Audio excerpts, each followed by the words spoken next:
streaming antes que sejamos apanhados outra. Já estamos, agora já está. Online. Yes. Já está, eu não estou a ver Beijinho, nada. Cláudia. Olá, Ricardo, beijinho. Estás bem contente? Ricardo, eu gravo aqui. Deixa estar tudo como está. Está tudo ok, perfeito. Ok. Boa sessão, obrigado, Vânia. Obrigada. Obrigada, Mariana está também a entrar. Maria José, o que é que eu tenho que fazer? Diga lá que eu... O que é que eu tenho que É fazer? só ver se há alguma pergunta aqui no nosso live. E as perguntas aparecem onde, já agora? É mesmo nos comentários. Ok, está bem, está bem. Hello, Mariana. Hola. So, back to English. Good afternoon. Good afternoon to you all, and welcome to the 26th Food Talk. We're very fast reaching 30, which is a very good number. We will celebrate.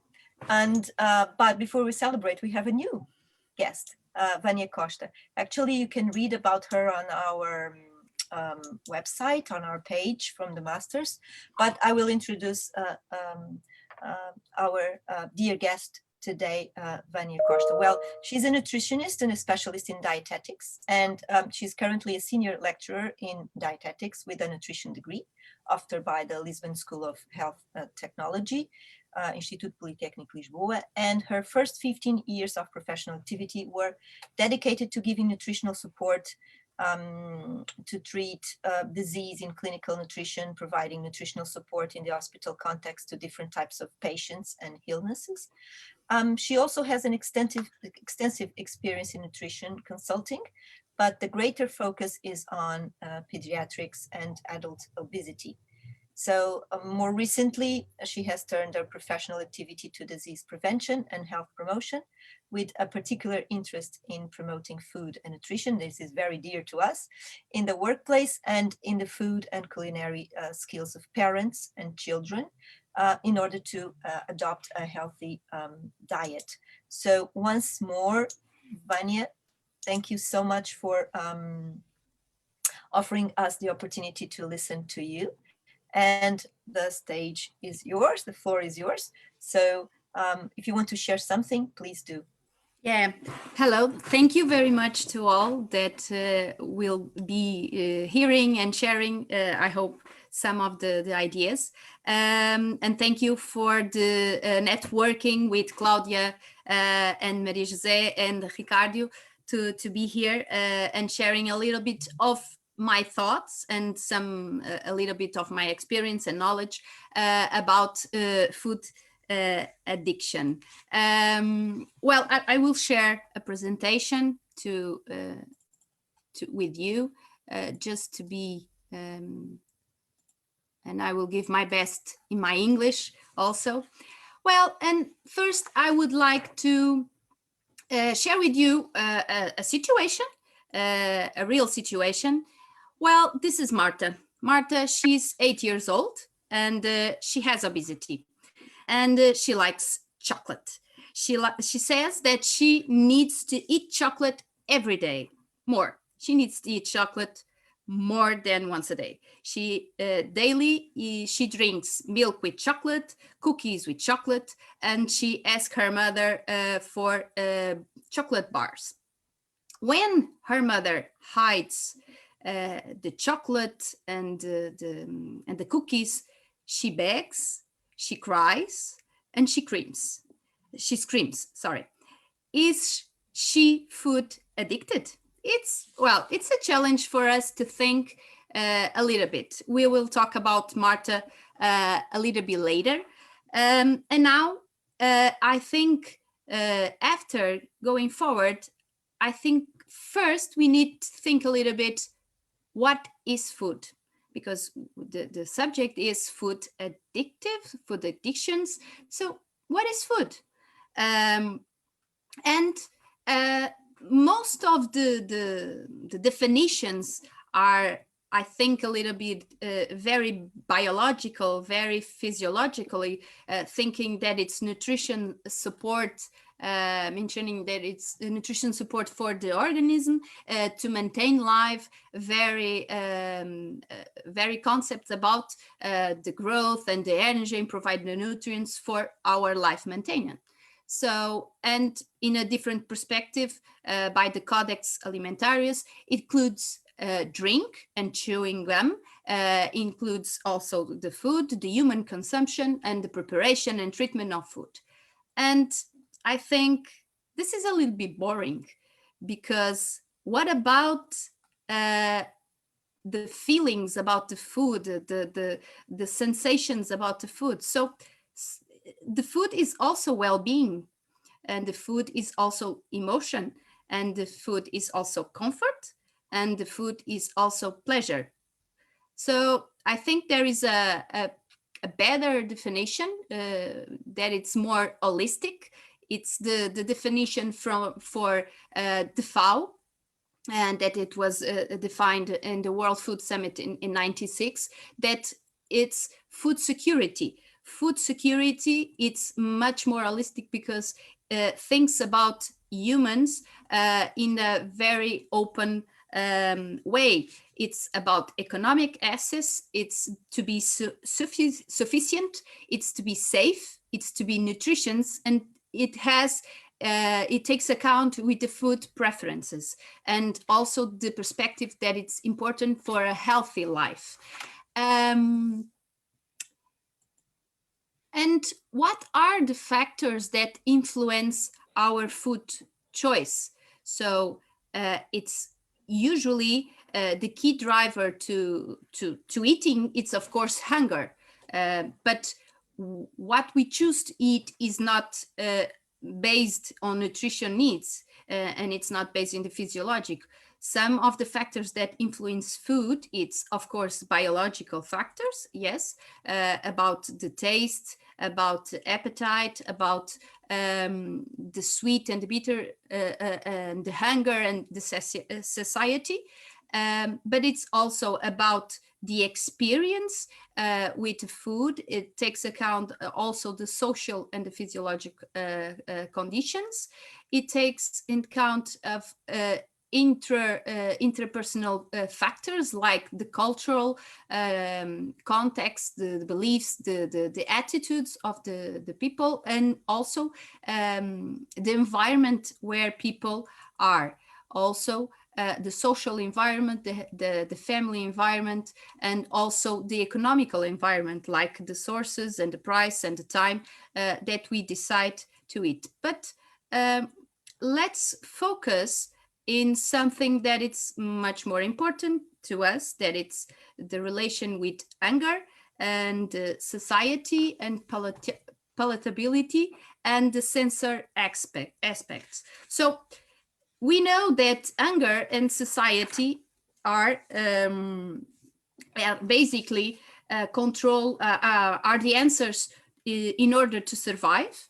It's the inputs that our body gives us to search for food, and they, after that, they are controlled by the central nervous system. But we eat food and nutrients, and the evidence suggests that the fat, for example, is the nutrient that it's the lowest satiating power, and the carbs have the medium effect, and the protein has been found to be the most satiating nutrient. So energy density of diets have different effects. Low energy density diets, usually rich in vitamins, fiber, and minerals, generate greater satiety, and higher energy diets, usually rich in high fat and high sugars, have lower satiety. Also, it's very important to understand that the taste of the food, the sensory aspects are very important to the pleasure that someone can experience when they eat a food. And this is, of course, dependent not only by the taste, but the smell, the texture, the appearance. And we know that high fat and high sugar foods usually are very appealed to people by their sensory aspects. And the studies have been revealing that that these foods are much more interesting to people, but why they are more interest to people, it's not very clear. It's still unclear. So this is one of the areas that it's not completely clear, and maybe this is why, and this is one of the areas that can be related to food addiction, because we really don't know what happens in our body to choose and prefer some of this type of foods. So what is addiction? A food addiction, if you go to Wikipedia, it can be a first point of start. It's a food addiction or eating addiction. It's a behavior addiction that is characterized by the compulsive consumption of palatable foods, which are high in fat and high in sugar, which markedly activate the reward system in humans and other animals, despite the adverse consequences. So it's, in a very simple way, it's defined by the behavior patterns and the experience related to food. And by definition, some authors also alert us to say that behavior addictions usually involve a dependence on the behavior, not in the substance, but the addictive-like consumption usually have both, have the behavior, the eating pattern, and also the substance. And why this concept was created? Because there was a need to explain why often of some people often distress, have some episodes of often distress craving, and why some people had lost control and overconsumptions, and mainly with highly palatable foods. But what is highly palatable foods? This is something that is, for most of us, it would be probably an easy answer. What is highly palatable foods? Well, we could look to this picture and think, well, there are some foods in here that, for me, they are highly palatable foods. And would you consider that these are junk food or fast food? This is a question for you. Can I hear? Mm. Both, think- probably. Yeah, both. Both, probably. Okay, that's it. That's it. But I ask, this is a provocative question, because the junk food is a well-defined concept. Well, there are some authors that have a definition, but fast food, it's more controversial, because is fast food only bad food? Can No. fast food? Yes, I'm but sorry. For me, fast food is something that is produced and consumed fast, or Yeah. prepared, right? Prepared and consumed fast. So not necessarily junk food, because it could be a salad, very, very quickly prepared and consumed fast. So actually, it could be fast food for me. But that's just and it, maybe I'm helping No, the no. controversy. no, you are completely right. The thing is that you have a lot of literature that, when they talk about fast food, they should be talking about junk food. All right. Okay, because they say that fast food only can be bad, and it's also always a way of eating more fat and more sugar, and this is not completely clear that in the literature, it's not completely clear that it can be healthy food. Well, junk food can be healthy. No, it's junk. But fast food can be healthy. And this is not completely clear. So junk food, it's the things that are here more related to the high palatable foods. So foods that provide calories and mostly through fats and added sugars to the foods, and have minimal amount of vitamins and minerals, so they have low nutrient density. So this is the type of foods that probably are more related to the concept of food addiction. And it's very interesting that only this work from 2019 mentioned that there is a lot of research that has been focused and in high palatable foods. They talk about it and say some of the terms about the fast foods, about the sweets, but there is no standardized definition about what is high palatable foods. So they describe and construct three main clusters that involve fat and sodium, salt, fat and simple sugars, and carbs and sodium. Here, for example, you can have the link to some kind of the foods. Fat and sodium, you can, like the snacks and the pastry that it has a lot of fat and it's salty, and we have that in Portugal a lot. Fat and simple sugar you have in the cakes and sweets and all that, and also in the chocolates.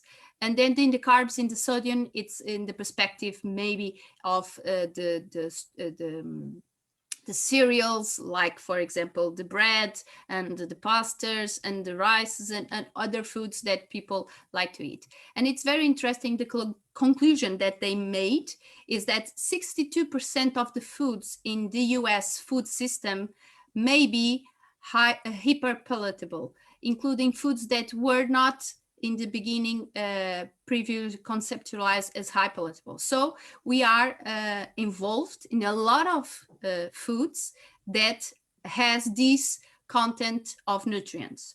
So it's difficult for us to, it's more easy to find this kind of foods that probably find some natural or some high nutrients foods. So what about the food addiction? Well, food addiction, the concept is, well, it's very confused. For real, it's really confused, and it's very controversially about in researchers. Well, some have questioned the validity of this concept, food addiction. That's why I have as a question.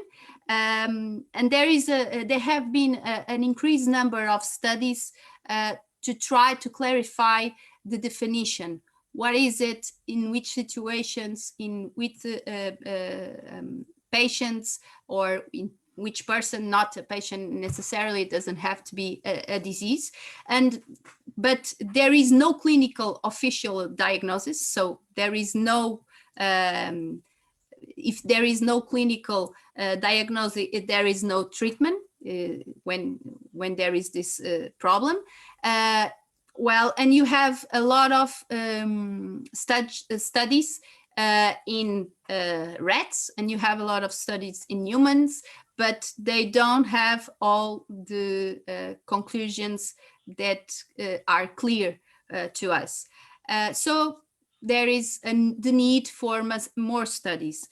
But there are some arguments to say that food addiction can be defined as a clinical diagnosis, and it's a problem that should be more studied, and there are some that are against. We can say that food addiction have three main areas. according to what can happen. You have the area of the biological, where there is some information about the brain reward pathways and the dysfunction. There is the part of the behavior, where you can find loss of control and sometimes a lot of situations of relapse. And you can have also the psychological aspects, like the preoccupation, the impairment control, the social impairment, and the chronicity of the behaviors.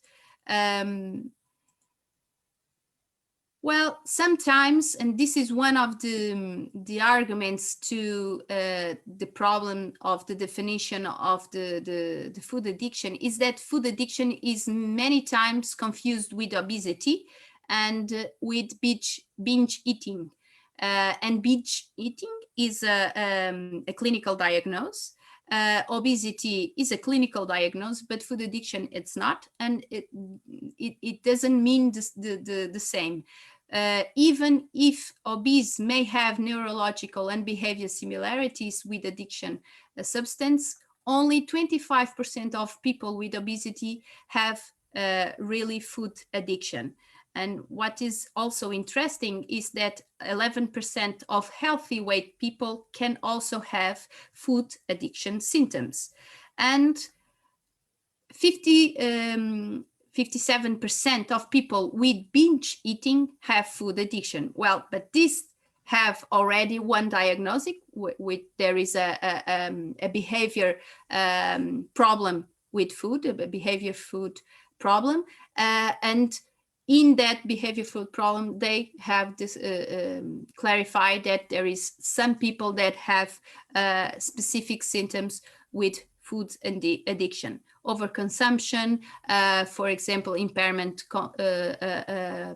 control. And it's also interesting to think that, for example, the obese people usually have this kind of symptoms in some very specific contexts, and it has more to do with self-esteem. Usually they have addictive symptoms. You cannot say that it's addictive pattern or consumption behavior. It's all usually it's defined as some kind of symptoms that can be related to the addictive. They eat more so when they are nervous or when they are in social settings, and when they have more craving, or and when they have the pattern to eat more snacking and sweets. Well, what do we have against the food addiction? First, it's interesting and important to say that the food effect and the consumption is not exactly like other substances addiction, usually drugs. And this is one of the arguments why food addiction cannot be compared to other addictions. So it has to be more developed, the concept. It's not similar to gambling, it's not similar to drugs, it's different. The other is that food does not act in the brain like pharmacological drugs, like the other drugs. And the other is that should not be confused with to overeating and obesity. And the addiction doesn't have to cause it. Which means that if you have a normal weight and you have food addiction, it doesn't mean that you will have obesity. You can have, you can eat too much, you can have a loss of control, but it doesn't have to mean that you are going to be obese, because obesity has a lot of causes and factors, so it's not only one. About the the pros or the factors or the arguments that food addiction should be defined as a concept is that there are some genetical vulnerabilities that can influence this process and that have been already identified, that overweight individuals really have a struggle to control their food. So they already have been identified that they have these patterns, they have at the same time being overweight, and they have the difficulties to struggle and to control. And what is more interesting is that they have the difficulty to struggle this even when they know that their health is being compromised and that the well-being is depending on it. So it's very difficult to change it's very difficult to change their behavior and to control their behavior. And it's evidenced that energy-dense palatable foods can stimulate change in the brain. This is clear, and there are some lines of investigation trying to understand how can be created some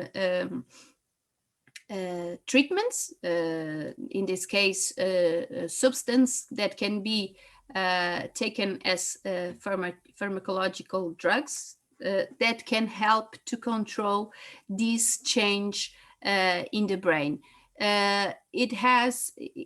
Probably it's the future, but it's still a little bit unclear how it's going to be, because sometimes it's focused on obesity and some of the food addictions that could happen, food addiction symptoms that could happen in obese people.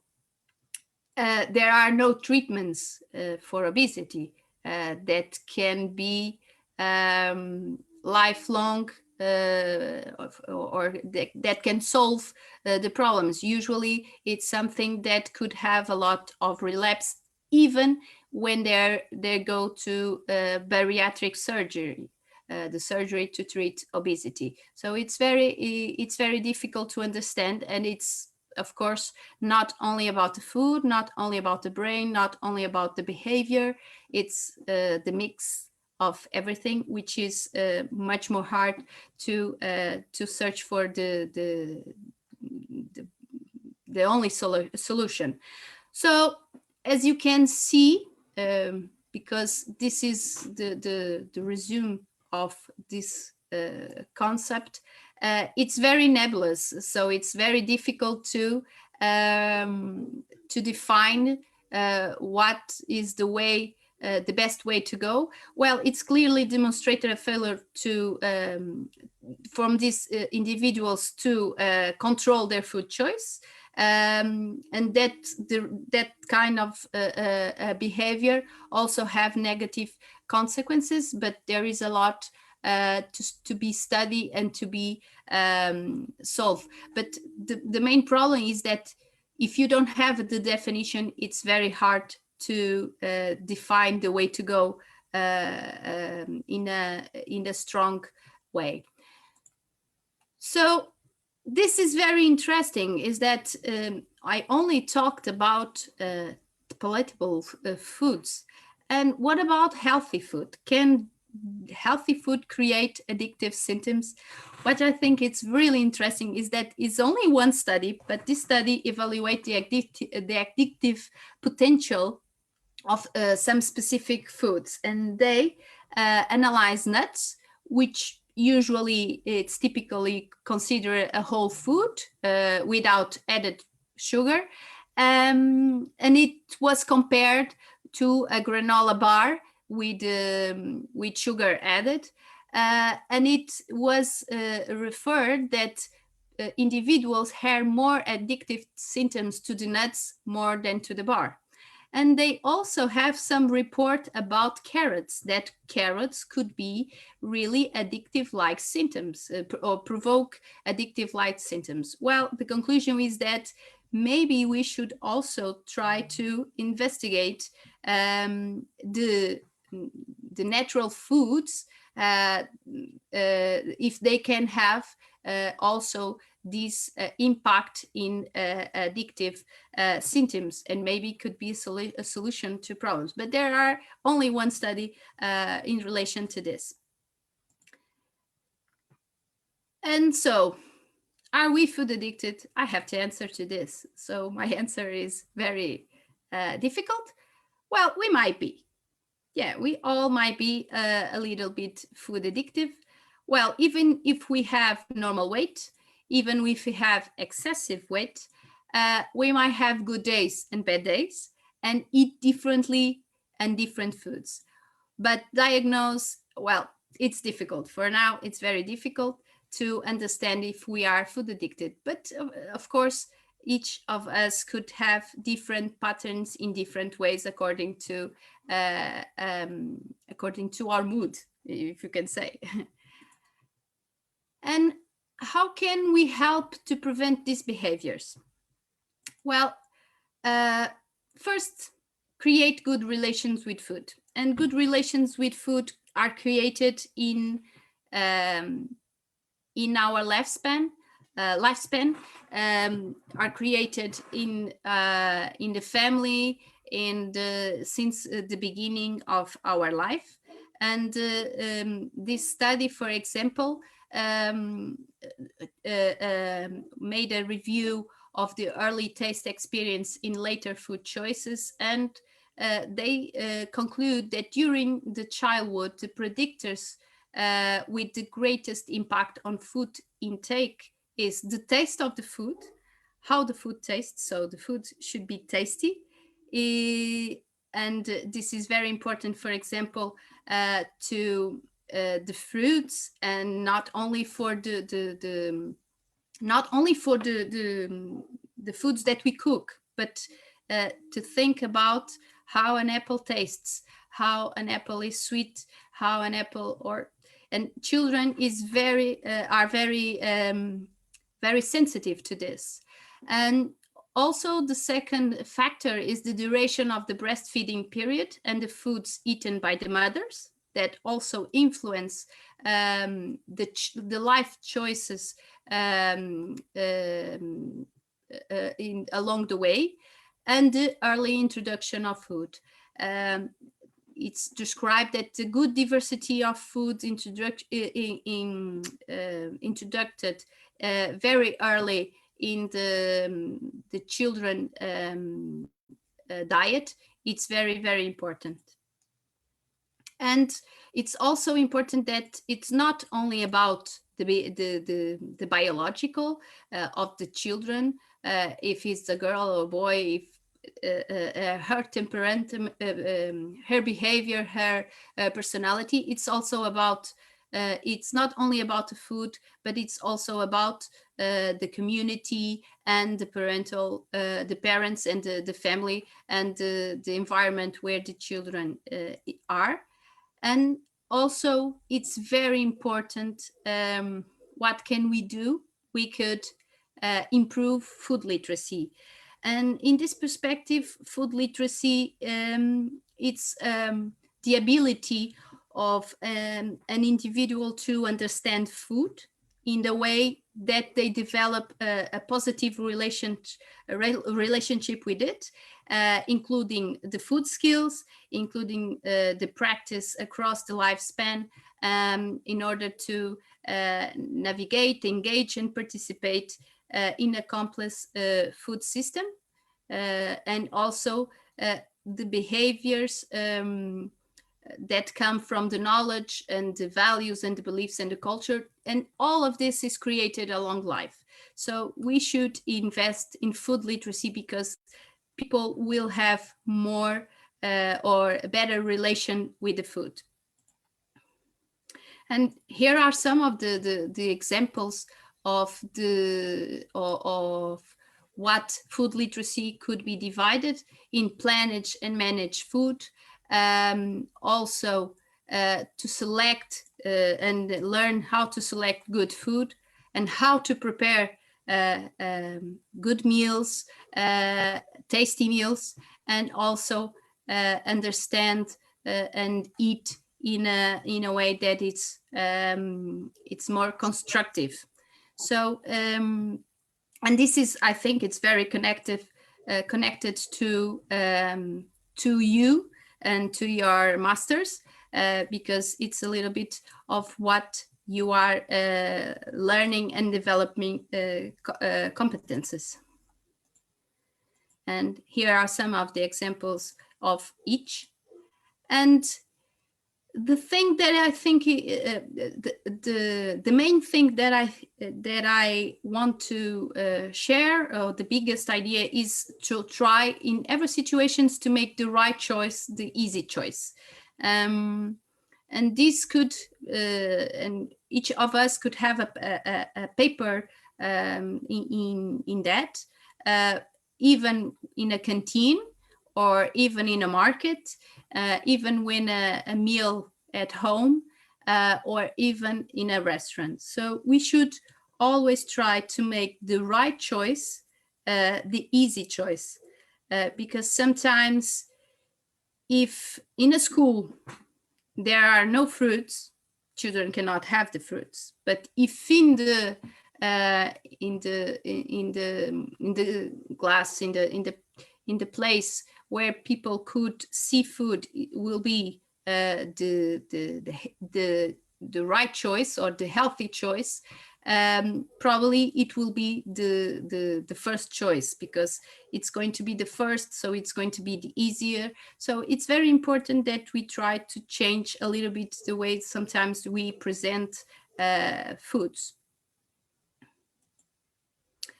Well, and okay, let's Marta again. So let's finish with Marta. Marta, it's really a children for my consultation, and nowadays she has now she's 12 years old. Well, she was not really food addicted. There was not a diagnosis, but she had that behaviors. But now she has a different behavior. 4 years later, she still have obesity, but it's better. But now her food habits have been improved, and the way she look at vegetables, at fruits, the way she cook and eat them. Well, she's bigger, of course, but she's differently interested. She has different interests in food. Now why I remember to bring this situation to here is that Marta does not remember her behavior 4 years ago. And 4 years ago, it was really important to her. She cried, she begged, and all that. And what we try to do with what I tried to do with their parents was try to make the easy choice, the healthy choice, the easy choice. So the family had some behaviors that could be changed about the food, about the cooking, about the selection of the food, even in the markets. So we try to do some little things. Of course, the healthy choice is now the easy choice, but there is still a long way to go.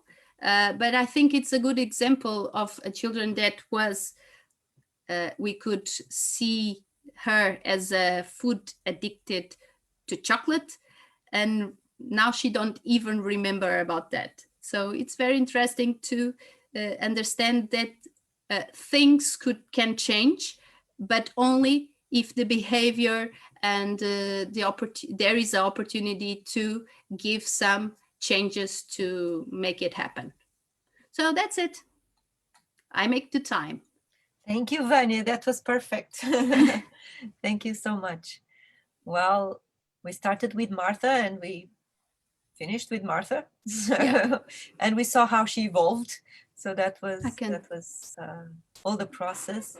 And I think everyone here appreciated you presented things so clearly, and well, pictures do help a lot, and they were very appealing, I think, at least from my perspective. But let me see if anyone has a question or a doubt or anything they would, or comment, they would like to make a comment. Is there anyone there? I know Conceição Yeah. probably have Okay. a few of them. Oh, okay, thank you. I just wanted to ask something just to further explain if you can. You mentioned a few times that food addiction was unlike any other kind of addiction to drugs or gambling or something. Could you explain a bit better why it's Well, considered to be so different? Mainly it's because they don't have the same effect in the brain. First of all, it's not the same. And the behavior of it's a little bit different also. It has a little bit emotional also different, and it has an impact differently to my even in the now I'm mixed in Portuguese. Sorry, even it has a little bit different effect in the brain and also in the body. So that's one of the main reasons why they think that this food addiction cannot be put in the same bag of the others, and you have a clinical diagnosis to other substance addiction, and for food it's not completely clear. That's why and it's very controversial and it's very unclear, but now this is a big discussion. Thank you. Thank you, Vânia. Was it Anna or Conceição? I can't remember. It was me, I guess. It Oh, was okay. exactly the same question Okay. as Mariana, but let me ask if you think in the future it will become truly addiction, or it's separate. I think no addiction. by the literature, what you can say is that it's usually this kind of diagnoses are very controversial. So to be a diagnosis, it have to have a very clear instrument to clarify that these symptoms are related to this kind of results. So this is this diagnosis, and you only have one consensus tool that it's very recent. So I think it could be the future, but this is a controversial issue, but most of the investigation, it's also really recent. So it's going to be a lot of, I think it's going to be a lot of discussion before coming a real diagnosis. Okay, but for a doctor, it would have value if it was considered an addiction, because you know what you are searching for, or what happens is that, for example, I think doctors only psychiatrics are able to make that kind of not diagnose, but to analyze more deeply the situation. And usually they have and the psychologists are the ones that make some questionnaires very focused in the behaviors, and they can extract information to the symptoms that are related to food addiction. So that's why usually it's symptoms related to food addiction symptoms. It's I never said, because that is not written anywhere, that it's food addiction diagnosis. So it can be, well, and I don't think doctors are very comfortable to do that kind of diagnosis. So or diagnosis of the symptoms. I think it should be a psychiatrist or a psychologist, because they are usually they have they say that it's the battery tests to apply to a patient, and then collect the information, and then try to implement some treatment or some line of treatment according to each symptom. Mhm. So that's the only thing that you can do. For example, this children is in my consultation, and I work with a psychologist, and so we try to manage the information. While and at that time she said, well, she has some behaviors of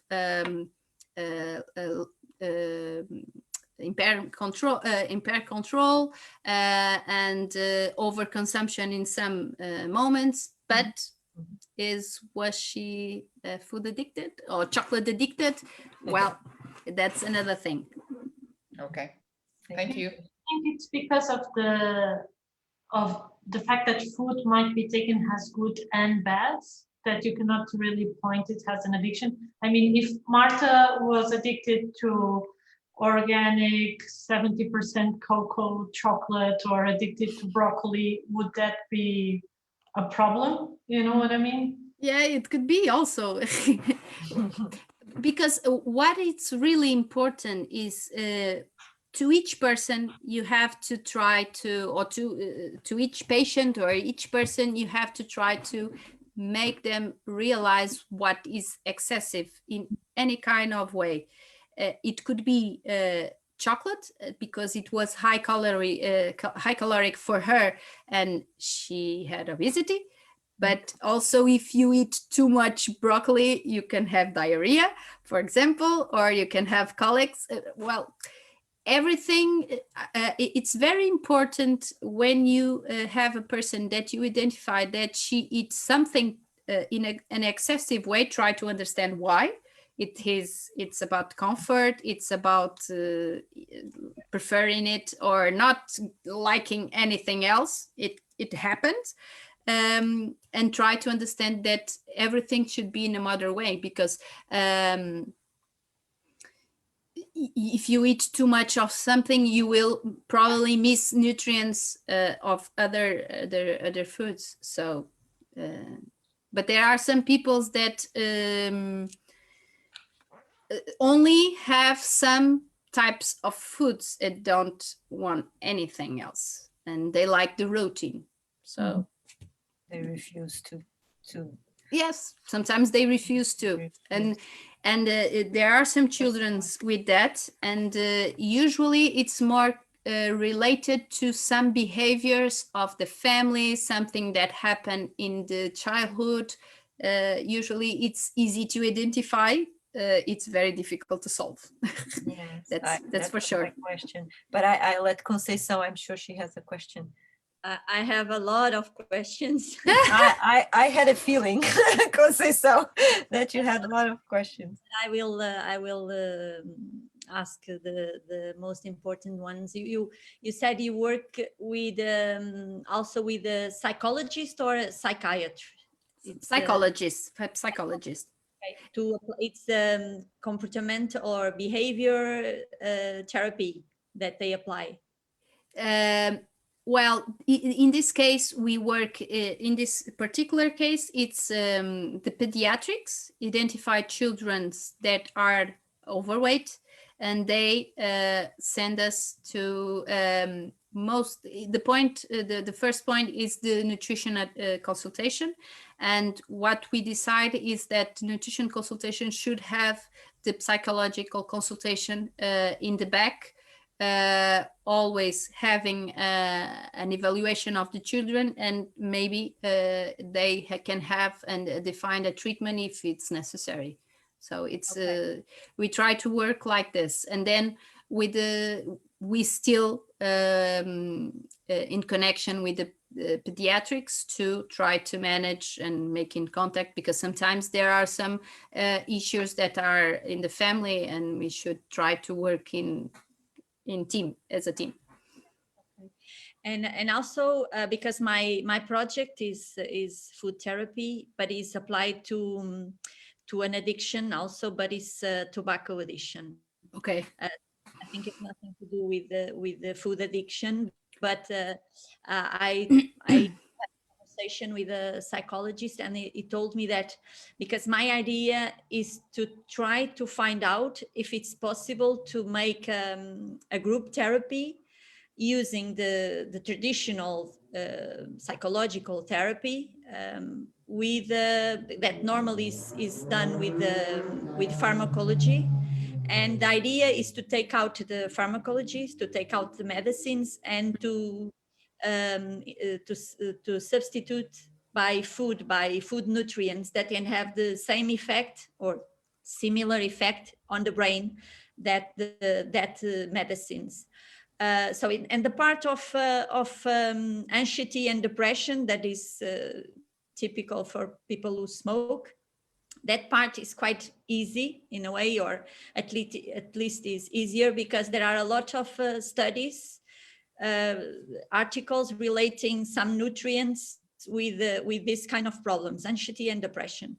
But the problem of addiction, there's nothing, or at least I didn't find any article making a relation between addiction to tobacco and food or nutrients. So it's not easy. What I know is that usually when you take tobacco, there are different behaviors and behavior answers from each person. And there are some persons that develop overeating. Yeah, that's what I was also another question that I was going to say. Yes. Because they substitute. Someone told me that when you have an addiction and you want to treat that addiction, you can develop another addiction. So it's... Well, usually it's not... well, I have to, I would have to read more about that, if it's an addiction, or they just make a compensatory period. It's not forever. Usually it's in the period of adaptation of the lack of nicotine. And they can do it by two different ways, because they are more angry. No, hungry. They're starving. They are starving because they are more starving, and others because they need to have something in the hand. You need to be occupied. Yes. That's one of the and there is a big relation with tobacco cessation and gain weight.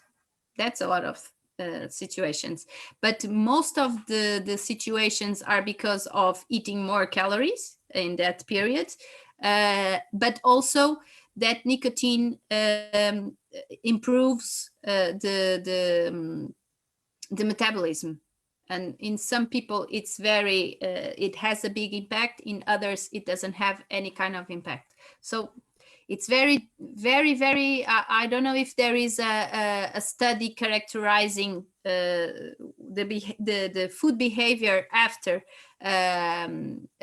tobacco cessation, but it would be really interesting to search for it, because it would be interesting for you to understand that. And I think it would be interesting to think in foods that people could eat more with high nutrients, and there are some foods that that can be related to that after in tobacco cessation. But it would be interesting to think about foods that people would like to eat in that period and that are rich in nutrients. So, and okay, that's food design and development, I think. Absolutely. So lots of thought for food and food for thought, right? So there you go. Okay, I don't think I have a question here in Facebook. I managed to watch at the same time, but is there any question further? Well, maybe Vânia and Conceição there, they could talk later about it. And Yes, of course, I okay, could all right, search for and help you if I can. that would be very nice because actually food talks are well, there used to be talk, well, think, talk, and act. Right now, it's like think, talk, and design. So it's kind of a a very good but very challenging triangle, let's say. So that could be that's the intention, that's the goal. So that would be very nice if we could all work for this kind of challenges and solutions. But well, once more, thank you so much for being here. I was really interested in many of the issues that you mentioned. Being a mother is leads me to certain questions as well. But the challenge of kind of putting in the right way children, but putting in the right way parents, maybe it's a bit more challenging than children. But oh well, we'll have another talk about that maybe. Yeah, that's a whole new idea. It's a well, there is there was a lot of there still have been developing a lot of investigation about food in children and the behavior and the skills and the importance of the skills. And nowadays you have a lot of studies that are really identifying that skills from children are very important for lifelong. But where do they get the skills? From parents. And the parents are very busy. And the parents don't have time. And even parents have less skills and ability to gain skills from the older generation. So if we don't make something different now, the future is going to be the same as now. So it's not going to be better. Food literacy that you mentioned is really Yeah. it's most relevant, I think. And well, my child just had a test in the morning, late morning, and I took him bar of chocolate, like a small bar of chocolate, so he could, during the break before the test, so he could have some brain stimulation, I don't know. Simulation. And he turns to me and said, "Why are you giving me chocolate? Like, is this a test?" And said, "Well, no, this is for you. This is for you to, have some more energy." And he said, "Yeah, but it's milk chocolate. It's not dark chocolate." And he's 10 years old. So it's like, oh, I see. Yeah, So but unfortunately, I had all the dark chocolate. So, well, there you go. But those are things that really makes us wonder. Well, thank you, Vânia. Thank you once more. Thank you. It was really interesting. Thank you. And well, I hope to see you soon in Food Design Masters as well, and MIAC. Yes, if I can help with something and share, okay. And I would like to learn also. So it will be really interesting.